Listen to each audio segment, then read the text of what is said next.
Welcome to the Think Different podcast, the only Apple podcast with two former Apple retail employees with 20 years of combined experience. We are here to discuss the news in the Apple universe and share our retail experiences. Today, we have two major subjects to talk about. We both attended one of the virtual Today at Apple sessions from the Apple Store creatives.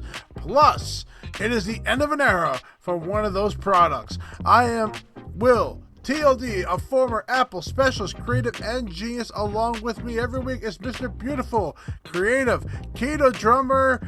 I want to be called something else, Frank Funk. What's up? How you doing, man? Hey, I lost another 2 pounds. Hey, you know what? And I am now back on the keto diet. I was off it for the time being. I'm back on it now because it's important. And I gained 2 pounds. So, yeah, things are going perfectly fine. I lost it. You found it. Well, you know what it is? I think it's a sodium intake. But don't worry, ladies and gentlemen, because tonight, as always, we are not sponsored by this product. No. It's a little bit of Zevia. One of these days, they're going to call me up and want to be sponsored here. So, Frank, we had attended one of the Today at Apple sessions. These are virtual sessions that you're doing at home. We talked about it on our last episode, on episode 32. And now we're going to give our feedback, our experience on it. So if you're watching us on YouTube, right now I'm showing you a preview of the clip. There's no audio in there, but it shows you what the experience looked like. You could see that you had 3 people, at least in my session, there were 3 people there. There was a desktop showing what's going on, and they even have a Q&A and a chat built into it as well. But without diving into it, Frank, you went on the very first one, which Yes. I believe was about the iPhone. That's correct. So, talk about, like, overall, what was your takeaway from that experience? I have some good things and some bad things. Here we go. Already negative. Well, what can I say? Because I compared it to what we used to do in the store. Mm-hmm. Okay. And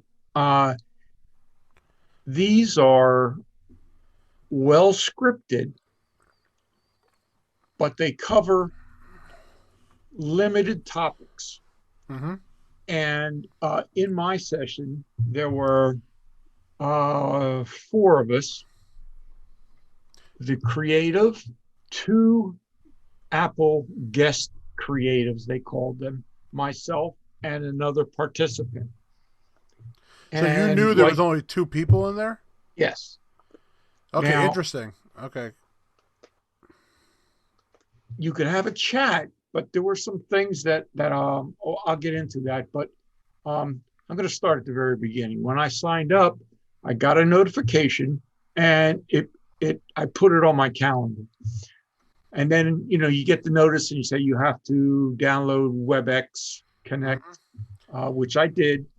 So I got into WebEx. It said, you got to create an account, blah, blah, blah. Did all that. Logged in, it says put in a password. Well, I couldn't find the meeting. And I didn't get any other communication from Apple other than that initial time. So I went back to the posting on my calendar.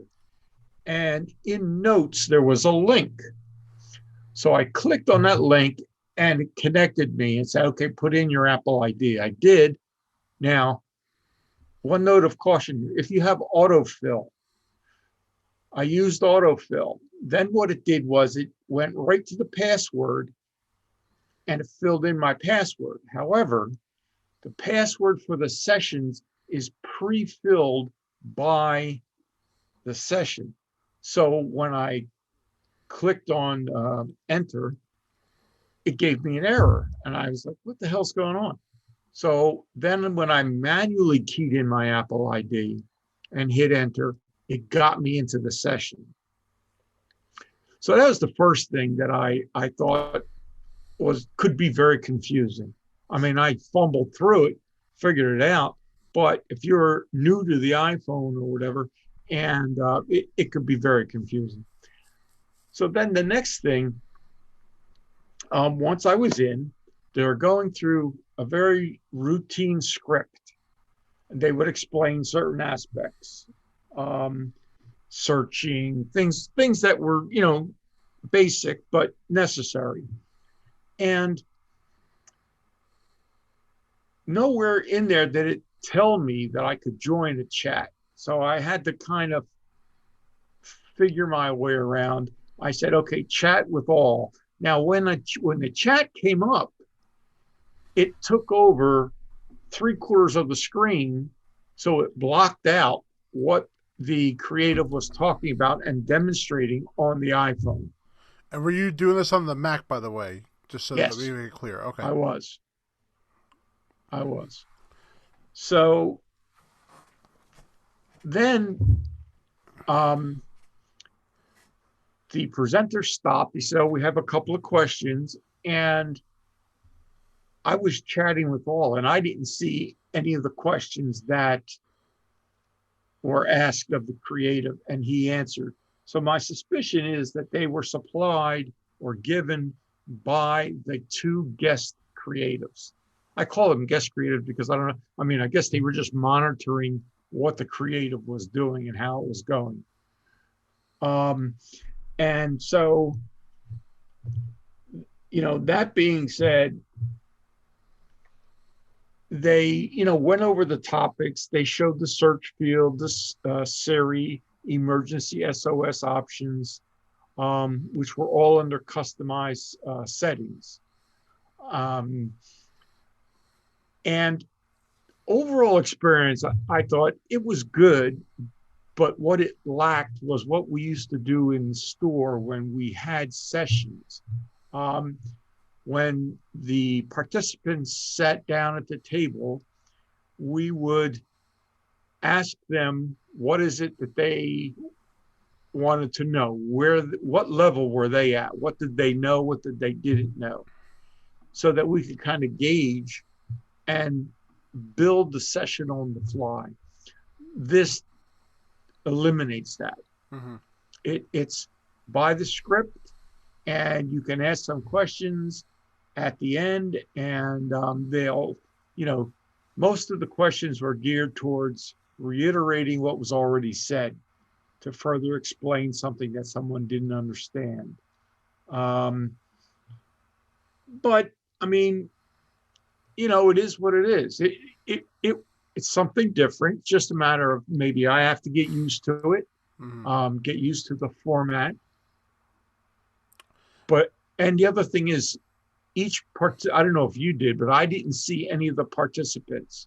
Right. I was going to tell you, I'll go over my experience. Yeah. You attend the iPhone one, I attend the Mac one.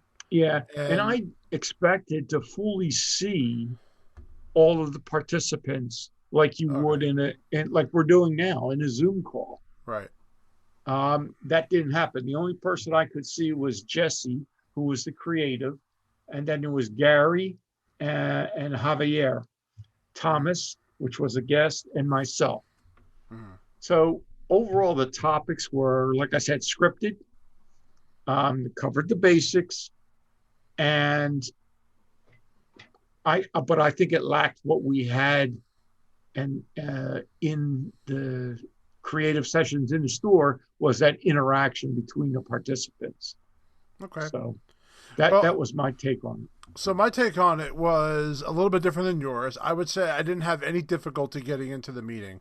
I know that, I don't know if you went too far into the directions, but when I downloaded WebEx, I didn't have to sign up for anything. I just went right to the link. Once I downloaded the software, I didn't even open it at first, and it prompted me for the login, and I got in no problem. So I felt like the login process was very easy. And where did you get the password for the login? I think it was right an hour before. I think there's another follow-up email about it. See, I didn't get a follow-up email. I would double check your email. I did. I was like, there's got to be something, but anyway, I survived. So yeah. God forbid, we don't want anything to happen to you. So I would say they asked where everybody was from. So there were a lot of people. I think there were a lot of people in my session. I definitely don't think it was filled in with random people. I definitely think people joined it, and they asked where everybody was from. It was all over the place. It was even in overseas. It wasn't just U.S. And in my opinion, they have the chat. What's a little confusing is they have two sections. They have a chat and a Q&A. You're supposed to put everything in the Q&A, not the chat area. I don't think the chat area is even used. I think it's there, but because WebEx has it there. But Q&A is what the area is. And yes, you didn't see the other people's questions. You literally are watching them and you're typing in your questions. So it's like if you were part of a Zoom meeting where they can't see you, they can't hear you. It's almost like a presentation, but Right. you could write stuff in. And that's really the experience behind it with them sharing their screen. They do have two other people, which I think filter through. I also think that they're doing this all in one or two locations because this was in, I think, this was in Arizona where they were. They have a special setup. It looks like they're in like a home. Like they actually have it set up. I think they probably they built like, either they took like a briefing room or something in the backstage area and they turned it into like this home central area. So you're not going to get your local people. I'm going to tell you that right now, unless you go to that specific store. I thought it was interesting how this was a small thing because they were explaining the ports, because they were going real basic, explaining what the ports are. They called them Thunderbolt 3 ports, not USB-C, which I thought was a little interesting. They are Thunderbolt 3 ports, but they should say USB-C because that's what they are, like the style. So they give links to all. There's a lot of links that they give you as well. And I'm a little surprised because they had headphones on. I'm surprised they weren't AirPods Max. Like, I'm surprised they didn't do like that's an advertising for that right there. I thought they would do it. And I think that they are sharing the same computer because, and here's my way of thinking that. The three creatives are at least right next to each other. And I think they're virtually looking at the machine that's to like the presenter in a way. I think I don't know how, but I think that's what they're doing. And it was interesting. I thought they were answering a lot of great questions. In fact, one of the questions was about Chrome. And I thought that was I'm surprised they answered it. Yeah. Because they talked about why is Chrome eating up my battery? And I'm going to tell you right now, Chrome is a battery killer. It kills your battery. And it's because it's monitoring everything you're doing in the background. There's a lot of background tests going on, and they answered it very well. And they said that Safari is the one optimized for your operating system. Anything outside of that is not, and it's not gonna perform as good. So I thought they did a good job answering a question that might be something Apple might skip, but overall, yes, they're on a script. They show you on a screen what they're going to be covering, so you know right away. They're doing the Apple steps, like they're doing the exact Apple steps, including a recap. Like they're doing exactly how we were taught in 1-to-1. Yes. So they were doing it all, and I thought they did a good job. And again, you only get an hour amount of time, so they kind of had to bust through it towards the end because they were answering a lot of questions. But overall, I think it's much better than what's on the website now with those stupid videos.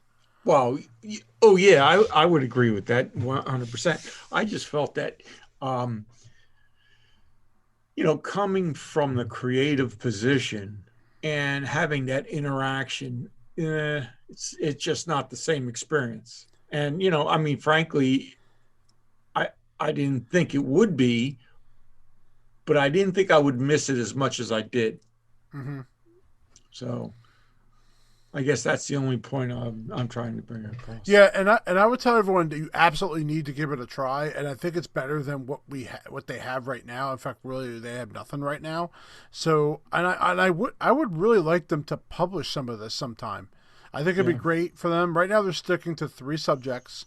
You have to go on the Apple.com, today section, Apple.com/today, which will take you to that. And you choose your location, and then you go. You do the Today at Apple. And I'll be honest, it's a little hard still, in my opinion, to try to find this Today at Apple. Like, how do you find it? The product sessions. It's a little tough. Well, to me, the easiest way is if you download on your phone or iPad the Apple Store app. Has an icon right at the bottom of the app that shows you sessions, and then you can pick the store and it'll direct you from there. What's annoying to me is like when I go to Today at Apple right now, if I went to Today at Apple, the homepage, it says Today at Apple at home, watch how-to videos, but there's nothing on this page about these product skills. Right. Nothing. Right. I don't understand that. Like, why is that not the top thing right now in the way? Like, it really makes it hard. So I think it's a little difficult right now to find this. Yeah. I mean, in fact, the only way the only way I found it, by the way, just to show you, because I tried this, the ad that's on the very top of Google takes me to the right page, but the actual one below that takes me to a different one. So the ad takes me to what I believe you should be seeing, and the number one result takes you somewhere else. Yeah, you would think that since this is the newest thing, it would be right on the page. Yep. And then the prior videos would be below it. But we don't work in web design, so.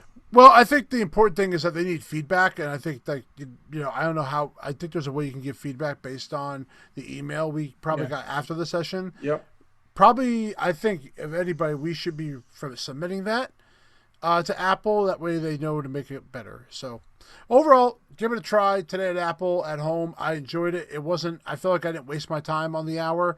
Definitely we're a little too advanced for what they're talking about, but it helps you think a little bit. Yeah. So I like that anyway.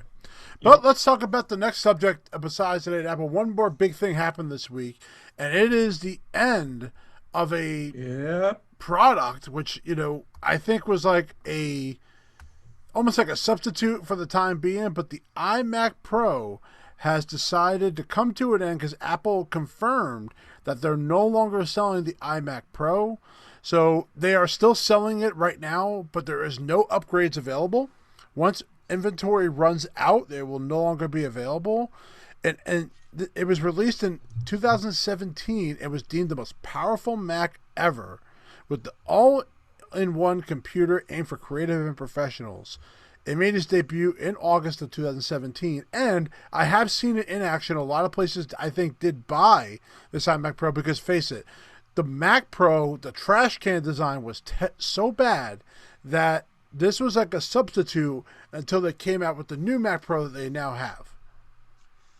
Do you really think that trash can was that bad? Yes. I mean, I thought the design was beautiful. It doesn't matter. The idea of a Mac Pro is the ability to custom design it, because you were able to put your own video cards in. You were able to put more slots in there. They literally had one SD slot, and they wanted you to use Thunderbolt ports to connect everything, which is not convenient. This is the era where I felt Apple went backwards. It's like with Final Cut, with Mac Pro, like as far as professionals, Aperture went away. Like they kind of did pretty good with Logic. Like they kept that going pretty well. I think it's still better than Pro Tools, but they really went backwards here for video professionals, in my opinion, and photo professionals. And they had the opportunity. They kind of lost it. They're getting it back now, and this design was cool because, number one, it had that space gray, and it had, the all-in-one feature built into it. Right. Yep. Yeah, but the user could upgrade it. Well, but again, iMac Pro is meant to be you make it the way you want it, and that's it. Yeah. And now Apple says we're getting rid of it because this is the key. I think for this reason is because they introduced this thing called an M1 chip, and the M1 has surpassed so many different processors that are out there and we know an iMac's coming. There has to be one coming now, especially that this is going away. It's happening. So, do you think that I'll say it, the new iMac is going to have the M2 or the M1 next generation chip, or do you think you're going to just put the M1 in? M1. There might be an Intel chip for those who needed Intel, but the majority of the Macs that are coming out are going to be. You don't think that they're going to put the a more robust M chip in the new iMac? Oh, that could be possible. I would see them doing an M1 for like the base model, and then the advanced model will have maybe a new generation. Like a M1.2. Yeah, something like that. We don't know what they're going to do. Or the M1X. Like there's like so many different design things floating out right there. But to me, this confirms that a new design iMac is coming out this year. I just don't know how it makes it more obvious than this. Well, there are rumors floating around that there's going to be another product release in March. And that's the last thing I was going to bring up was that I believe it's March 23rd. Around that time, they are planning on a keynote or presentation. Something's happening on that day. Whether it's a new iPad Pro, they're talking about AirTags finally being released after being around for so long. In fact, there's new code inside of iOS, basically in the Find My app, that talks about finding your book bag and it's very obvious that it's coming out. So there has to be, I don't know if I don't think it's going to come out in March. I think the iMac is going to be more September timeframe. I think they need some time. Well, let's talk about the AirTags. Do you think they're going to be a viable product? Well, I think I bought a tile. I asked for a tile for Christmas, and I could tell you I have left keys in the house, and where I have decided to, play the tile app to try to find something, it has worked. So I do believe there's value to it. Absolutely. And I like the tile. In fact, I have older tiles I still have to use. So I'm not going to be jumping out to get at maybe the tags yet. Also, the rumor is that the tags you need to buy an accessory in order to clip it onto something. So that's Apple would do that. So they come up with the tag itself, but if you are going to attach it to something like your keys, you can't stick it. You probably have to buy an accessory to do it. In fact, it was already confirmed that there's a leather tag case coming out. That's an Apple thing, man. But I think it's going to do very well. I think it's going to do very well. I really do. Yeah, I don't know. I don't think so, but hey, what do I know? Well, negative Frank here because he lost his 2 pounds, so now he's being a negative boy here.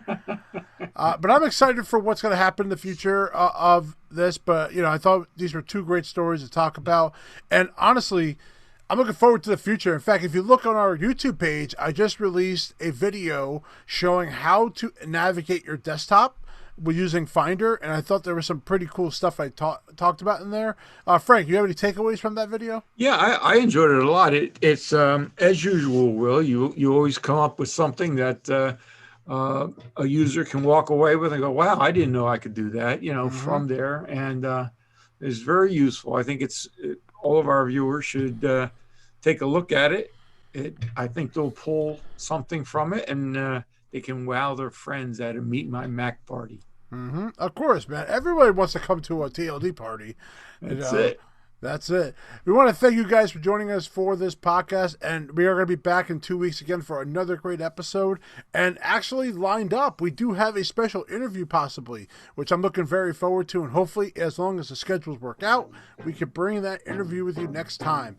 Until then, I am Will TLD, and I love every single one of you. Peace out, man.